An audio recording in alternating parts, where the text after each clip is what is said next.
Nachádzame sa v bezobalovom alebo takmer bezobalovom obchodíku Zerotoxic a pozvala nás sem Simona Rosenbergová. Ďakujeme za pozvanie a prišli sme sem prečo? Aby sme sa rozprávali o triedení odpadu, aby sme zistili niečo nové a naučili sa, ako zaobchádzať s tým odpadom. Samozrejme, najlepšie je, keď vôbec nevzniká, ale keď už áno, tak som veľmi, veľmi rada, že ste prijali to pozvanie a ukážete nám, že čo s tým odpadom môžeme robiť. A to sme veľmi radi, ďakujeme za pozvanie. Tuto je náš lektor Andy Popovič, on už má mikrofón na sebe, ja si ho za chvíľu nasadím. Dobrý deň, prajem všetkým. A Andy je náš dlhoročný lektor a takýto podobný program robí aj s Braňom Jobusom a v spolupráci so správcom zálohového systému, lebo súčasťou toho nášho programu je teda aj upozorňovanie na správne pravidla zálohovania, aby sa nám to neplietlo. A ja už mu za chvíľočku prenechám slovo, len taká základná informácia, bude to trvať približne 3/4 hodinku, 40 minút až 45 minút. Ak vás niečo zaujme, prípadne budete chcieť nám napísať nejaký svoj názor, pripomienku alebo nejaký podnet, o čom by ste chceli, aby sme ešte v budúcnosti hovorili, tak napíšte do komentárov a my sa im potom budeme po vysielaní venovať. Takže Andy, nech sa páči, ideme na to. Ideme na to. Na začiatku by som povedal jednu takú dôležitú vec, že systém triedenia na Slovensku nie je jednotný. My budeme dneska postupovať, keďže sme v Bratislave, podľa systému triedenia, ktorý je v Bratislave nastavený. A to znamená, budeme pracovať vlastne so 4 nádobami, respektíve s 5 nádobami. Máme tu na kontajner, alebo teda nádobu na triedenie papiera, skla, plastov. O tých plastoch si povieme viacej, pretože to sa v našom meste rozdeľuje na tzv. Trojkombináciu. Potom tu máme klasický komunálny kontajner. No a potom tu vlastne nemáme veľký zálohomat ako v potravinách, ale máme tu takú zálohomatovú tašku. A do nej by sme si povedali niečo o tom, že čo do záloh patrí a čo do záloh nepatrí. A nakoniec skončíme v podstate takými 2 malými nádobami. Jedna je vyslovene určená na elektroodpad a tá druhá je určená na batérie. Takže začali by sme, klasicky ako s Braňom začíname, na festivale nádobou na papier. Nádoba na papier je veľmi zaujímavá nádoba. V podstate ja to aj spomínam aj na školách, aj v rámci lektoringu, že je veľmi dôležité kontrolovať tie stoiská, lebo tá nádoba, väčšinou tie 1100-litrové nádoby, nám bývajú na tých stoiskách otvorené. Papier nemá rád vodu, to znamená, keď nám prší, sneží a tak ďalej, tak keď namokne, tak vlastne stráca svoju kvalitu, veľmi ťažko sa potom recykluje, takže by som poprosil všetkých poslucháčov aj divákov, aby nám tie nádoby zatvárali. Týka sa to otvorených stoisk. Samozrejme, keď to stoisko je pod strechou alebo niekde zabezpečené, to je iná situácia, ale na otvorených stoiskách v podstate ten kontajner potrebujeme mať zatvorený. Čo do neho patrí, to v podstate je veľmi známe. My tu máme z našej vzorky veľmi zaujímavé veci. Začal by som klasicky, asi novinami, časopismi a tak ďalej. A máme samozrejme aj iné obaly z papiera, napríklad na takéto tablety do umývačky, klasické, potom obalové kartóny. Áno. Čiže v rámci jednotlivých recyklačných štádí sa vytvárajú takéto kartónové krabice, čiže tam takisto patria kartóny. Netreba sa báť v podstate ani obalov od pice. Veľa ľudí sa ma pýta, že teda či tieto fláky masné vadia, nevadia. Recyklátorovi to vôbec nevadí. Môžete to tam dávať aj s tými mastnými flakmi. Akurát by som poprosil, že keď sa vlastne dáva do tej veľkej nádoby takýto obal, tak je dobre ho buď roztrhať, alebo respektíve postlačať, poskákať po ňom, aby sa čo najviac vecí do toho papierového kontajnera zmestilo. Častokrát sa nám stane aj tu v Petržalke, že si sused kúpi nejakú veľkú krabicu od televízora a tak ďalej, hodí ju tam celú. Teraz sa to tam sprieči, je veľký problém. Takže stačí, keď sa rozreže, uvoľní sa to miesto, aby sa tam zmestilo čo najviac. Dobre? Ja ešte doplním Andyho, že to nestlačanie je celoslovenský problém a všade, kde chodíme, my pozeráme do tých kontajnerov naozaj úplne všade, tak všade na ňo narážame. A pri tých malých krabičkách to samozrejme není problém to postlačať aj takto rukami. Pri tých väčších je to trošku namáhavejšie, ale naozaj to je v priemere pár desiatok sekúnd a do toho kontajnera sa zmestí až o 80% viac odpadov, keď sú tam tie krabice postlačené. Takže naozaj je to veľmi dôležité. A kým ešte Andy dokončí pikošky k papieru, ak ich nepovedal, tak treba povedať, že to nie je iba o tom, že smeťarské auta potom prichádzajú reálne k prázdnym nádobám, ale že ľudia, ktorí chcú vytriediť, nemajú do čoho, lebo je to zaplnené a potom sa dostávame k tomu, že veľmi často to vyhodia do tých susedných kontajnerov a to je zle. Tak. Alebo to umiestňujú vedľa nádoby v domnení, že teda smetiari to majú, alebo zberné spoločnosti to majú vyčistiť. Oni to aj čistia, častokrát to majú vlastne dané, že to majú spraviť, ale nemusia, to není to ich povinnosť. Majú v podstate odviesť odpad, ktorý je v nádobách. 2 pikošky. Dlhé roky sme s Marekom učili, že toto vlastne patrí do komunálneho odpadu, ale technológie, čo sa týka recyklovania papiera, pokročili.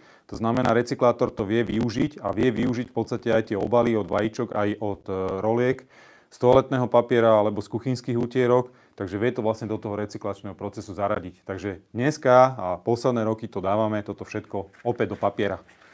No. Super, takže toto si myslím sú také základné veci. Ja ešte pozriem v tejto mojej kope odpadov, či tu mám nejaký papier. A vyzerá, že nie. No a plynule by sme mohli vlastne prejsť na plasty. Plastová nádoba je jasná, žltá farba a ako som už spomínal, trošička sa to komplikuje v našom meste preto, lebo tam vlastne patrí trojkombinácia. Patria do nej plasty, viacvrstvové kombinované materiály, alebo keď chceme obaly na nápoje, respektíve mlieko trvanlivé a potom kovy. Dobre? To znamená, že v Bratislave dávame do plastovej nádoby túto trojkombináciu. A teda keby som mal nejako zhrnúť, že čo a jaké plastové nádoby, súvisí to potom aj so zálohovaným systémom, to potom doplním. No a u nás je to vlastne plastové nádoby fólie, ako plechovky nie sú zálohovateľné, obaly od nezahalovateľných vecí, to znamená, sú to obaly napríklad od mliečnych výrobkov, môžeme to teda aj teraz spomenúť, máme tu aj nejaké vzorky. Môžeme to takto zhrnúť. Môžeme to zhrnúť, ukázať, čiže také 4 základné skupiny, mliečne výrobky, ocot, sirup a olej. Totižto oni zanechávajú taký film na tých obaloch, je s tým potom trošička problém z hľadiska recyklácie, takže tie poprosíme stláčať a dávať do plastovej nádoby. No a samozrejme tie nádoby, ktoré majú rôzny objem, od 2 deci až po 3 litre, majú vlastne to Z-ko zálohovateľné, tak tie by som potom poprosil nestlačať, pretože vlastne vám potom ten skener nezosníma to Z-ko. Keď to stlačíte, je to znehodnotené a tie potom dávame do zálohovateľných nádob. Ja ešte doplním Andyho.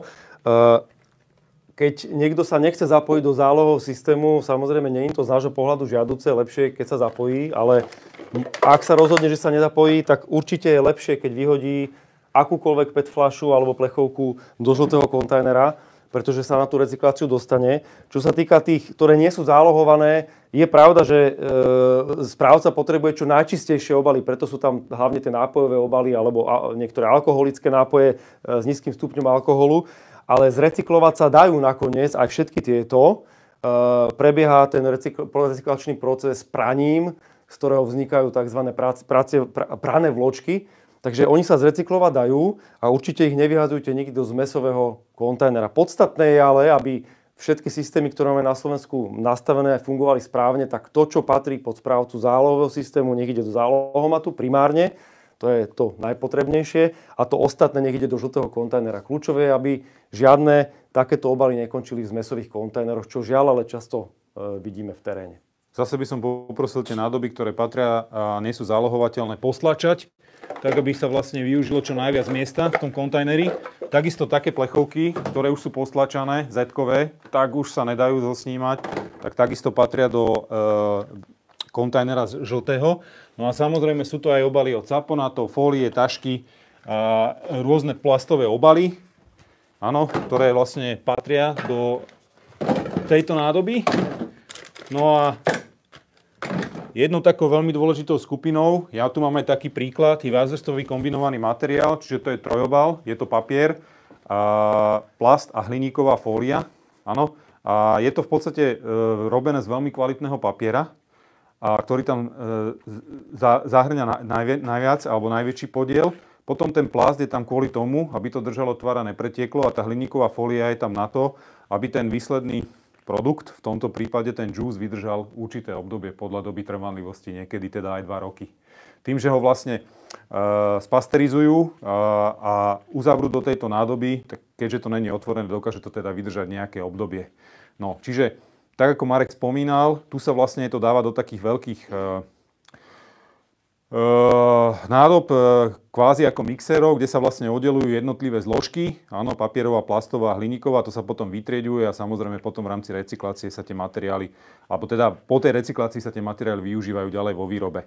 Problémom ale je, že sú to pomerne komplikované obaly, takže bola aj taká dilema, že kam to dávať. Niektoré mestá majú na to vyčlenené špeciálne nádoby, ale u nás v Bratislave to teda dávame do tej trojkombinácie. Ono to má aj svoj zmysel, pretože je to potom rýchlejší cyklus, čo sa týka vlastne zberu toho odpadu. Takže všetky viacvrstvové kombinované materiály alebo tetrapaky, aj tetrapak je vlastne iba jeden taký produkt, to je aj elopak a ďalšie, sa teda tiež v Bratislave dávajú do plastových nádob. Dobre? Čiže nebáť sa toho, poprosím samozrejme, ak sa dá postlačať vždy, alebo teda ono sa to dá aj rozobrať.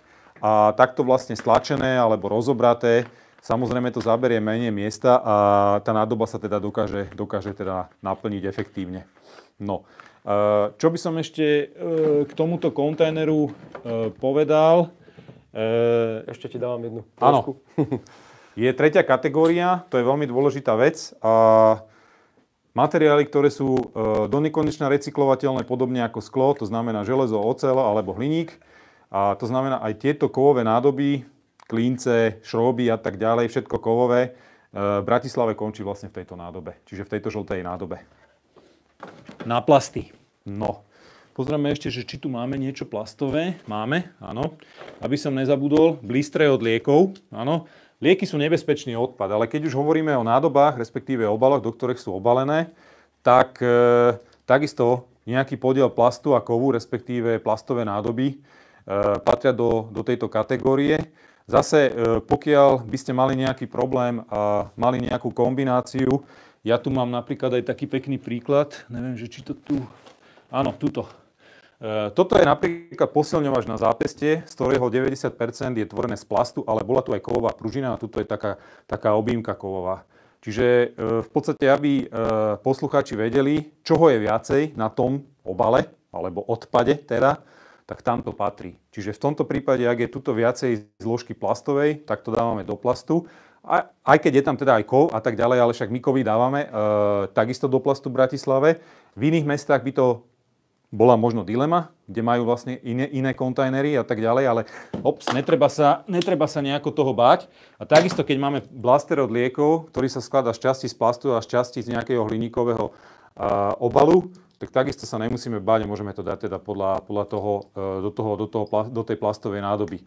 Poprosím všetkých, pokiaľ by ste mali lieky po datume spotreby, to je nebezpečný odpad, to je jed, treba to dávať naspäť do lekárne. Lekárne to potom dávajú do takých veľkých barelov, do takých nádob a to sa potom dáva do špeciálnych spaľovní, kde je teplota vyššia ako 2000 stupňov, oceliárne, cementárne a tak ďalej a tam sa to spaľuje. Dobre, lebo veľa ľudí to zvykne potom dávať buď do komunálnej nádoby, respektíve vyliať do záchoda, alebo do umývadla, do výlevky a sa to potom dostane v podstate do odpadových vôd, ktoré sa čistia, ale nie všetko je tá čistička odpadových vôd schopná vyčistiť a potom sa to dostáva vlastne do riek a potom nám sa stáva to, že nám ryby trpia na antibiotika, respektíve na nejaké iné lieky a není to dobre. Takže obaly od liekov, blistre takisto do plastu. Zálohovateľné plechovky so Z-kom do zálohomatu a samozrejme nádoba od mlieka takisto do plastu. Vrchnáky, hociaké vrchnáky aj veľkosti, od plastových fliaž až po takýto vrchnák z kávy a tak ďalej takisto ide do plastu, dajú sa veľmi dobre využiť.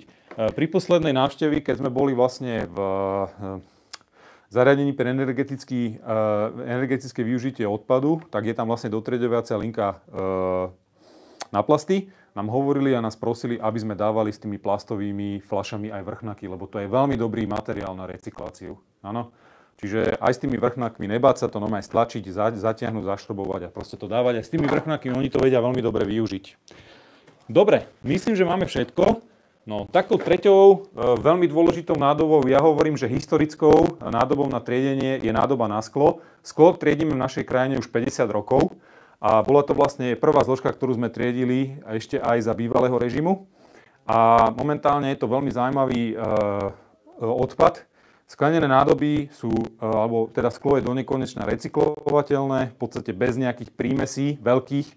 Môžete vlastne v rámci toho cyklu recyklovať donekonečna jednotlivé nádoby.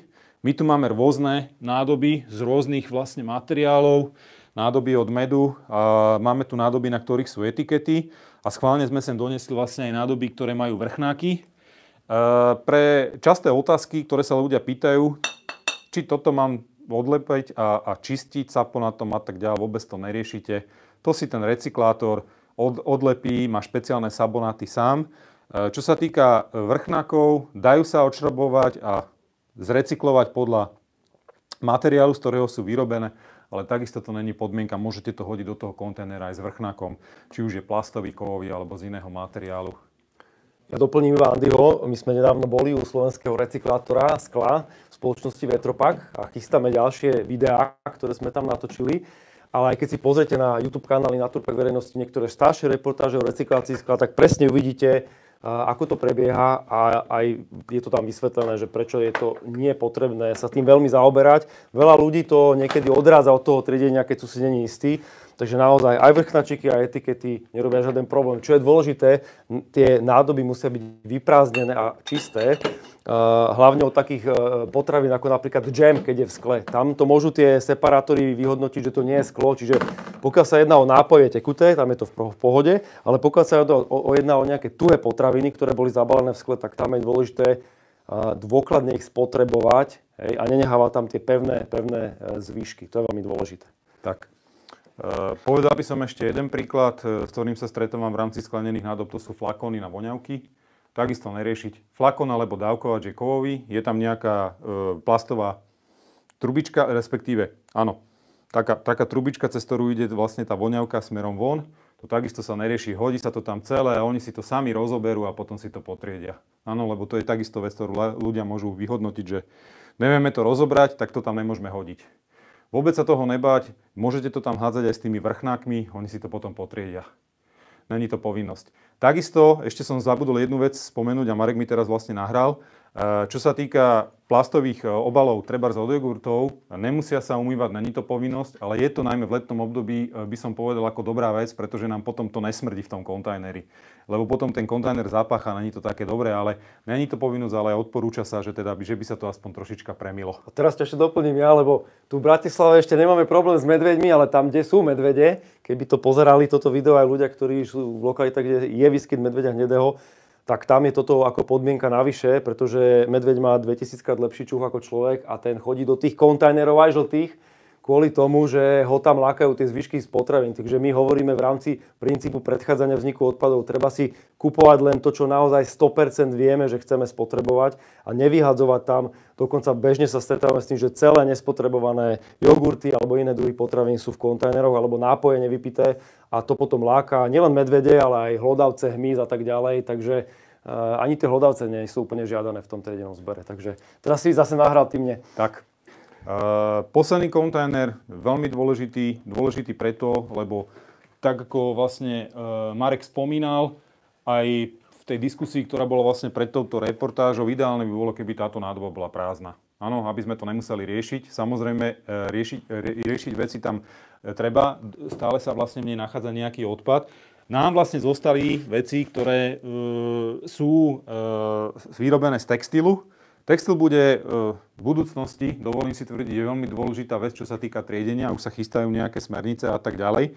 Takže my momentálne mám tu nejaké ukážky textilu, letné šaty, ktoré boli neskôr handrov a tak ďalej. Čiže sú to už vlastne materiály, ktoré sa nedajú využiť. Pokiaľ je textil využiteľný ako táto mikina alebo táto cestovná taška, ktorej nič nie je, tak je veľmi jednoduchá záležitosť. Zabalíte to do igelitovej tašky a môžete to vlastne odozdať do takých veľkokapacitných kontajnerov s takým špeciálnym systémom Humana alebo ďalšie firmy. A oni v podstate z toho, pokiaľ sa to dá nosiť, tak vytriedia veci, dáva sa to na charitu. A pokiaľ sa to nedá nosiť, tak sa vlastne z toho robia, tkajú sa z toho koberce špeciálne rohože alebo tepelnoizolačný materiál. No, takže my tu vlastne nemáme kontajner na textil, takže my to vlastne môžeme vyhodnotiť toto určite, že by išlo teda do komunálneho odpadu. No a samozrejme tieto dve veci v mojom príklade a v prípade poputujú do komunálneho odpadu, ale keď si všimnete, tak je tu viacero zaujímavých vecí aj z kovu, aj z plastov, ktoré by sa určite dali ešte využiť. Takže po zvážení si myslím, že toto by som kľudne ešte zabalil do nejakých igelitových tašiek a vyčistené samozrejme a dal by som to do Humany a oni by to v podstate ešte vedeli využiť. Áno, čiže aj nad tým sa treba zamýšľať, že či veci, ktoré už naozaj nie sú nositeľné, deravé, špinavé, roztrhané a tak ďalej, to je jasné, ale ktoré sú nositeľné a možno už nie sú akože moderné, old fashion a tak ďalej, ale nevadí, dajú sa predsa len využiť na buď na nosenie alebo na nejaké teda iné využitie, ktoré z toho textilu vlastne plynie. Takže u nás tieto tri položky dneska dám do čierneho kontajnera, ale normálne v podstate by sa dali ešte niektoré z nich určite použiť. Ja doplním Andyho, od budúceho roka by malo byť na Slovensku triedenie textilu už by sa malo rozbiehať, tak hovorí legislatíva. Nevieme presne, ako to bude prebiehať, pretože je to ešte stále v procese nejakej tej tvorby alebo prípravy legislatívy. Ale bude to veľká vec, bude to veľký projekt. Odhadom okolo 70 000 tón ročne sa vyhodí textil do komunálneho odpadu. To je naozaj slušné číslo, z ktorého veľká časť by sa dala naozaj rôznymi technológiami zrecyklovať na niečo, čo by sa dalo opätovne využívať. Napríklad v stavebníctve, ako už Andy spomínal. No, poslednou kategóriou, ktorá nám zostala na našej podložke, sú elektroodpady. Elektroodpady sú veľmi zaujímavou kategóriou, veľmi použiteľnou a tie materiály z nich sa dajú veľmi dobre recyklovať. Ja tu mám taký príklad, ktorý nosím ako do škôl. To je klasická prístrojová doska z počítača, z nejakého elektrospotrebiču a takéto vlastne, ale menšie prístrojové dosky majú napríklad aj mobilné telefóny, smartfóny, a väčšie majú počítače, dataprojektory, ešte väčšie televízory a tak ďalej. Na tých prístrojových doskách je zaujímavé to, že na to, aby lepšie fungovali tie vodiče, aby to lepšie viedlo to elektrické napätie, tak sa tam dáva určité malé množstvo drahých kovov. Čiže zlato, striebro, platina, paládium a meď. No a určite ste zachytili, že operátori a elektroobchody zbierajú tieto elektrospotrebiče, najmä smartfóny a tak ďalej, lebo z toho vedia vlastne vyseparovať tie drahé kovy ako keby naspäť. Čiže z 1 tony vyzbieraných elektrospotrebičov, vymyslím si telefónov, vedia vyseparovať 150 gramov zlata, 250 gramov striebra a 3,5 kg medi. Keď si zoberiete, že vlastne na ťažbu 2 gramov zlata potrebujete vytiahnuť z podzeme 1 tonu zeminy, ktorú musíte vlastne celú pretriediť, a z toho dokážete vyseparovať len 2 gramy, tak je oveľa lepšie tie použité spotrebiče, elektrospotrebiče znova naďalej využiť, ale to je len jedna malá zložka. Z každej prístrojovej dosky viete zrecyklovať kovové časti, viete zrecyklovať plastové časti a aj z toho telefónu, displej, plastové časti, kovové časti a samozrejme aj z iných elektrospotrebičov sa dajú veľmi dobre využiť.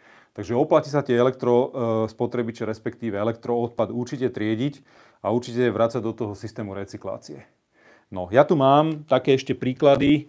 Mám tu nejaké telefóny. Veľmi dobrý príklad je napríklad nebezpečný odpad, a to je žiarovka alebo žiarivky.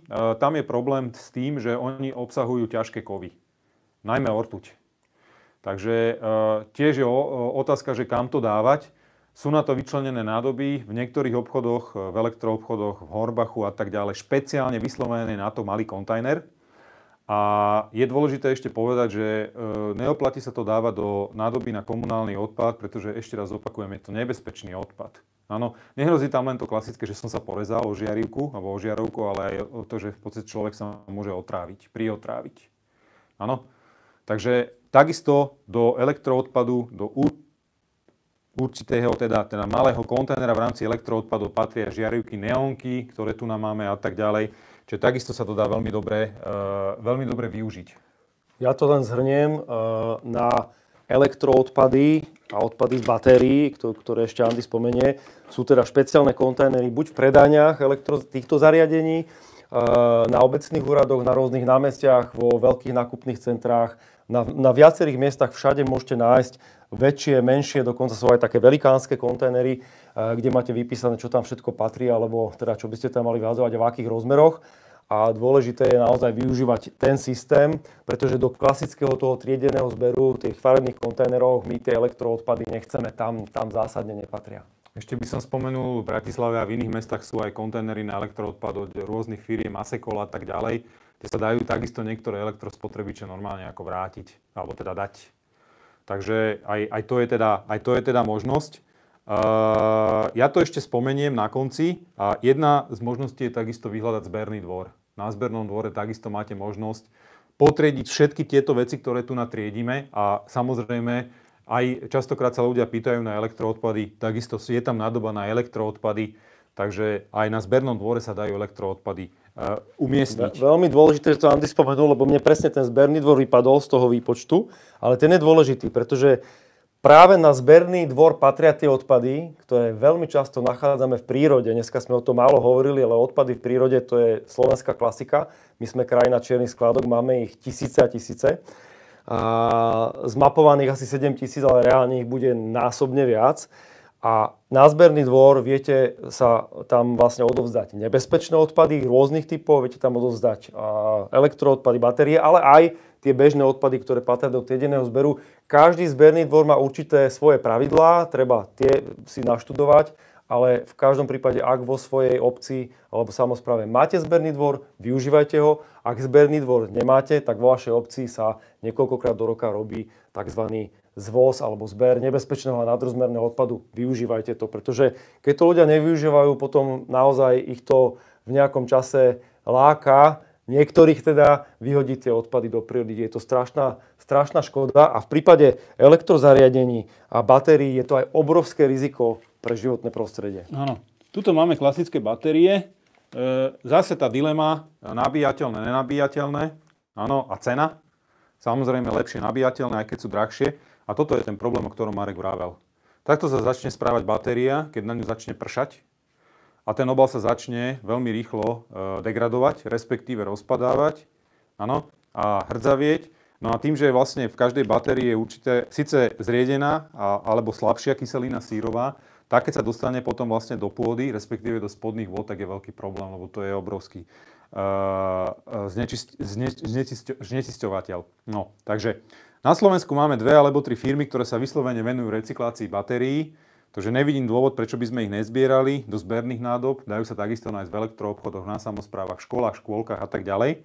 A je to veľmi dobrá vec, lebo oni sa dajú recyklovať viacnásobne a bola by škoda v podstate ukladať to stále na nejaký do komunálnej nádoby a respektíve na nejaký priestor prírodný a tak ďalej, kde by to teda naozaj mohlo poškodiť to životné prostredie. Čiže batérie odporúčam určite si zhromažďovať a potom v podstate ich odniesť na nejaké zberné miesto, kde teda nájdu svoje uplatnenie. Samozrejme, tie nabíjateľné sú oveľa dlhšou životnosťou, odporúčam nakupovať tie. No, takže asi tak. Dobre, takže máme potriedený elektroodpad aj batérie. Naša podložka je prázdna. Zmyslom v podstate tohto celého bolo povedať, že takmer všetko sa dá vytriediť. Áno. A až na malé výnimky vieme v podstate tú nádobu čiernu, respektíve na tú nádobu za komunálny odpad nechať takmer prázdnu, respektíve poloprázdnu. Tam je problém s tým, že veľa ľudí si myslí, že sa platia peniaze za všetky nádoby zberné, ale my platíme za čiernu nádobu, za komunálny odpad. Áno? Takže za tieto farebné nádoby potom platia firmy. To je ten zásadný rozdiel. Takže na nás bude v budúcnosti, koľko odpadu bude v tejto čiernej nádobe. Není to len otázka financií, že ja budem platiť menej alebo viac ako môj sused. Je to aj otázka toho, že tento materiál sa potom dostáva do zariadenia pre energetické využitie odpadu Tuna v Bratislave, ale inde vlastne to putuje na skládky tvojho komunálneho odpadu. A to je dosť veľký problém. Áno, lebo tam už sa to potom umiestni, zavezie, zasype, nazvime to, že zrekultivuje, ale ten odpad tam zostáva v podstate mŕtvý a do pomerne dlhú dobu, až dovtedy, kým sa v podstate rozloží. No, takže je to v podstate o tom hlavne, aby sme sa naučili správne triediť. A k tomu zase vždycky býva taká nejaká otázka, že dobre, máme nejaký taký akože ucelený zoznam alebo veci a tak ďalej, že kde ja nájdem niečo a všetko a čo potrebujem, tak my sme vlastne pripravili v rámci, Marek vám to aj ukazuje, na Turpaku alchymiu triedeného odpadu spolu s organizáciou Incien s mestom Bratislava. Čo je dôležité povedať je, že už bola asi, neviem, 4., 5. krát aktualizovaná, upgradenutá, áno. To znamená, že prečo? No lebo tých obalov nám pribúda neustále, takže vlastne ten zoznam, to je živý systém, ktorý treba neustále aktualizovať. No a vlastne dá sa to nájsť aj na našej web stránke, respektíve dá sa to normálne stiahnuť. Je to teraz aktuálna verzia a tam naozaj nájdete dopodrobná z každej triedenej nádoby tie odpady, ktoré sa dajú v podstate vidieť od papiera až po elektroodpad. S tým, že hrozne veľa zaujímavých odpadov sú tam odkazy práve na tie zberné dvory.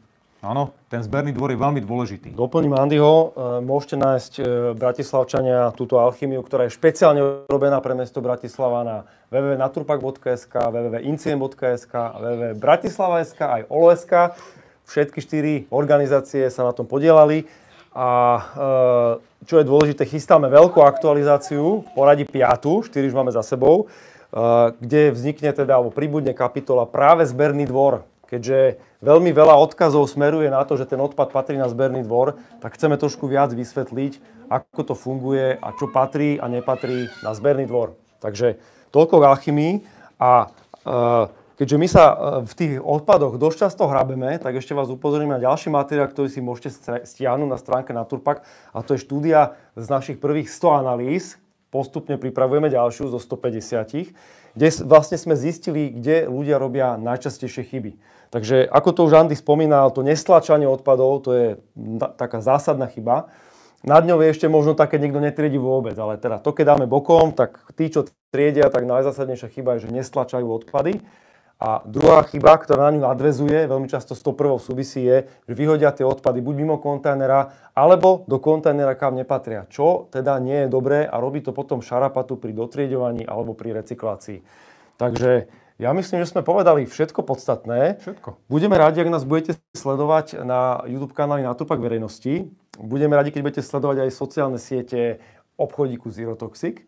A ak máte nejaké otázky, kľudne ich píšte do komentárov, budeme sa nimi zaoberať a z tých najzaujímavejších vyberieme zo pár, na ktoré spravíme možno samostatnú reportáž alebo video. Takže ďakujeme Simonke za pozvanie. Ďakujeme za pozornosť. Môžete sa ešte rozlúčiť, nech sa páči. A ja ďakujem veľmi pekne za všetky informácie. Bolo to veľmi užitočné a ja sa cítim veľmi inšpirovaná ešte viac si triediť, lebo ma desí, keď napríklad, čo by to mohlo spôsobiť všetko v prírode. Takže ďakujem veľmi pekne a cítim sa inšpirovaná ešte viac. Ďakujeme my, ďakujeme Andymu a vidíme sa pri niektorom z ďalších videí. Dovidenia. Dovidenia.